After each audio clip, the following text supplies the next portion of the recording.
musician, I'm a conductor, a musicologist. I've worked in universities, conservatories, I do a lot of private teaching and a lot of writing on the side. I also run a number of community groups, mostly through the queer community, orchestras, lessons, that sort of thing.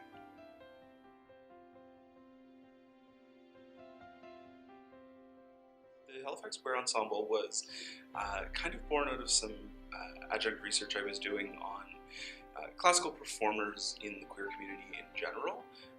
Not related to Halifax at all, it's kind of across the world. I've talked to people in Asia and Europe and across North America about their life as a queer person in a performing art, because performing arts in the classical sense are often quite white and cis and heterosexual, and they're very often closed off to the queer community, or very difficult for queer people to feel comfortable in those spaces.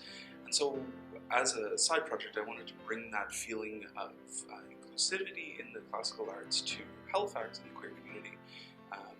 We often talk in the queer community about creating safer spaces, and so that didn't exist in the music performance world.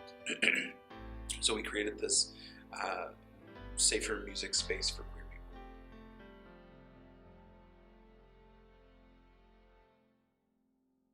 I think that's an evolving answer, and I think if I had answered that 5 or 7 years ago, I would have said it really was a separate thing, that I didn't have a whole lot of crossover between my musical performance self and my gender and sexual identities.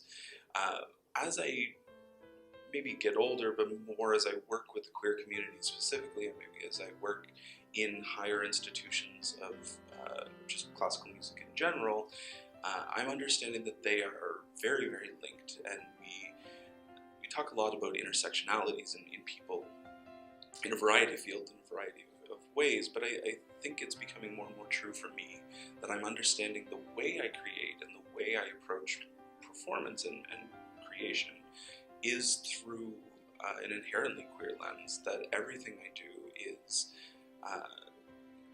queered in the sense that everything is from a different starting place than a heterosexual person who's approaching it. We often, as queer people, have had to adapt our creation process from the very beginning, because certain doors are not open, and any other group of people has to alter their creation process from the beginning. But I think what that creates in the long term is a very different outcome, because we've had to choose very different paths often.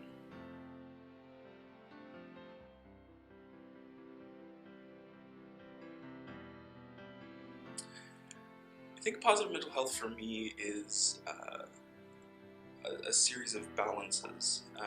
I think there are, for my own mental health, many different facets of what makes up a steady and stable, healthy relationship with it. And I think part of it is certainly community and building relationships with people, having that support network. But for me personally, it is with the arts, in that I can always go to that place that accesses any wide variety of emotions. And that's what music and any art, whether it's stage performance or classical music or even pop music or theater or anything, opera, the ability to tap into those emotions so readily and so quickly, because it's presented for you in a ready form, means a lot. And I think there's an access to those feelings that you can get through music that you can't get anywhere else, or maybe not as readily. So for me, it's one facet of stable mental health.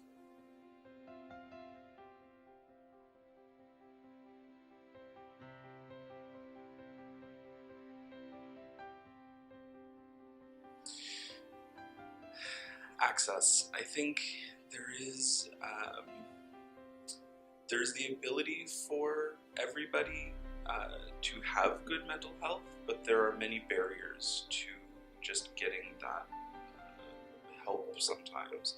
I think often for the queer community specifically, they have a long history of being turned away from different health organizations, from not being able to build those communities as readily and as quickly, or not having access to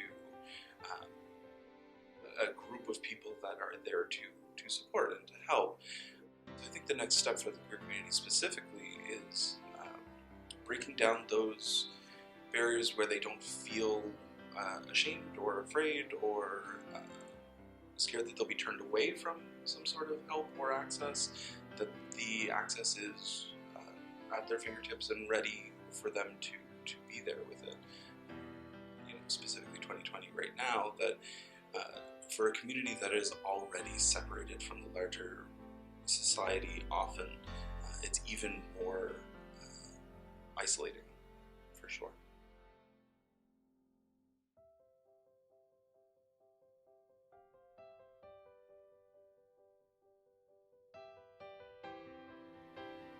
I'm not sure. I waffle between knowing that everything that has happened in my life has led me to where I am today, and that if I had changed anything, I wouldn't be who I am, and so that the accumulation of all my experiences has led me to me. But I do think that if I could tell myself probably 10 years earlier to just be unabashedly you, it would have maybe made that road slightly less rocky in places. That if I lived in my full self 10 years earlier than I did, 5 years earlier than I did, that who knows where I could be now. Not that I'm not in a great place, but like, if we could all tell ourselves earlier to just be you, I think we'd all be in different places. My name is Jacob, and I am proud to be me.